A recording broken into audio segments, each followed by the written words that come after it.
Contrario a muchas mitologías del origen del mundo, donde todo comienza a través de una batalla, un ritual o una gran explosión, el mundo de Tolkien, el de la Tierra Media, comienza con una canción.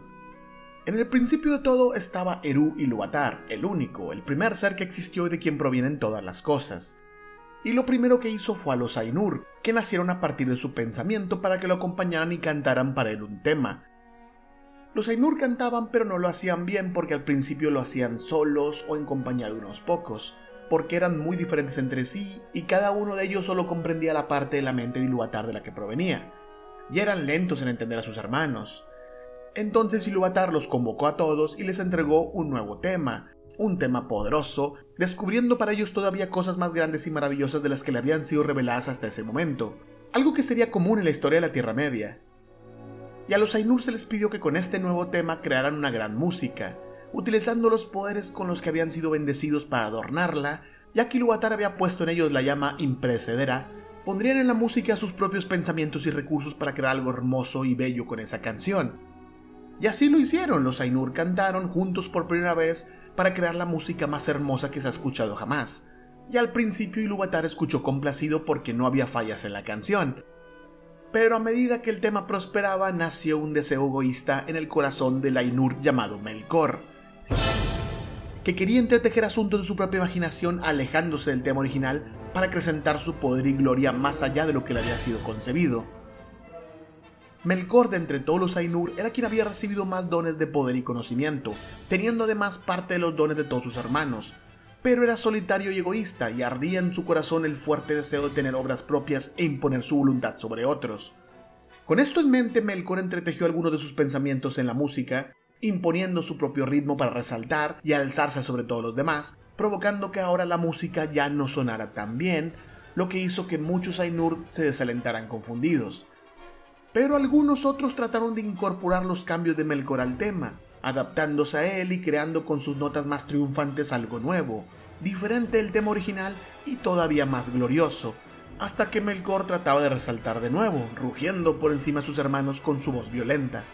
3 veces intentó Melkor imponer su música sobre los demás Ainur, y 3 veces los Ainur se adaptaron a los cambios dándole nueva forma, creando una mezcla de sonidos que parecía una batalla que estremeció los silencios que hasta entonces habían permanecido inmutables, y de pronto la música cesó.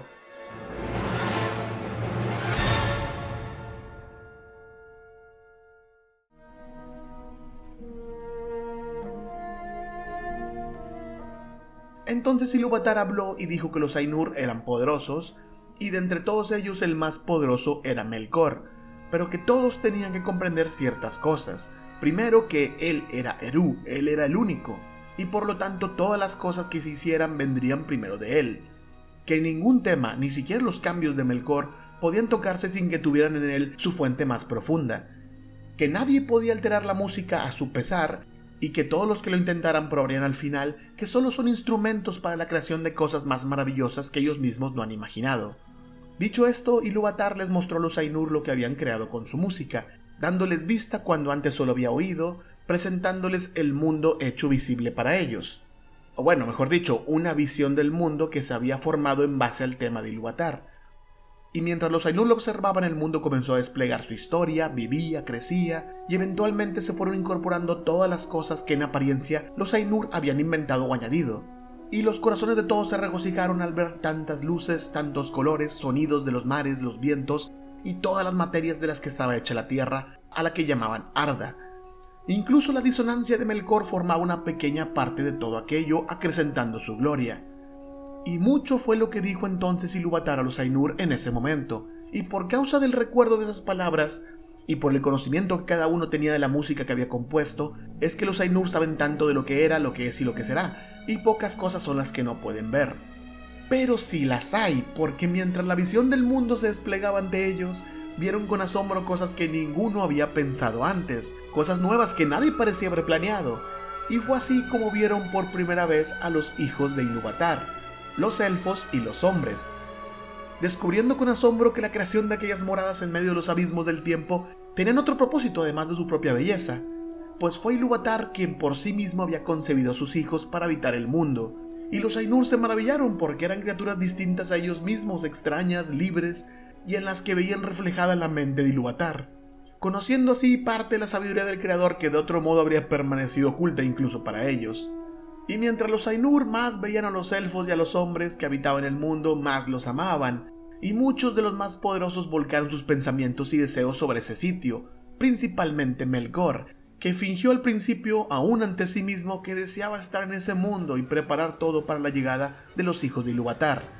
Pero lo que en verdad deseaba era someter tanto a elfos como a hombres porque envidiaba los dones que Ilúvatar les había prometido. Y quería tener súbditos, sirvientes, ser llamado señor y gobernar todas las voluntades. Pero cuando los Ainur se habían enamorado de aquella bella visión, ésta se apagó y se ocultó a los ojos de todos, percibiendo entonces la oscuridad que antes no habían concebido excepto en su pensamiento.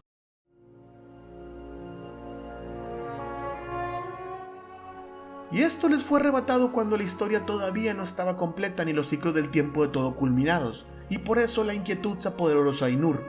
hasta que Ilúvatar los calmó, reconociendo que sabía lo que ellos querían, que ese mundo fuera real, no solo en su pensamiento, sino tan real como lo eran ellos. Entonces Eru estuvo de acuerdo que estas cosas fueran y envió la llama imperecedera al vacío para que se convirtiera en el corazón de Ea, el mundo que es, y agregó que aquellos de entre los Ainur que así lo deseaban podían descender a ese lugar. Fue así que sucedió que de los Ainur algunos siguen morando con Ilúvatar más allá de los confines del mundo, pero otros, y de entre ellos muchos de los más grandes y hermosos, se despidieron de Ilúvatar y descendieron al mundo, con la condición que desde entonces los poderes que él les había concebido se limitaran y sujetaran al mundo para siempre, hasta que el mundo quedase formado por completo, de modo que a partir de ese momento ellos fueran la vida del mundo y el mundo la vida de ellos, y desde entonces a esos Ainur se les conoce como los Valar, los poderes del mundo. Tras esto los Valar entraron a Ea, cuando todavía nada de lo que habían visto en su visión estaba hecho, y todo estaba a punto de comenzar, sin forma y oscuro.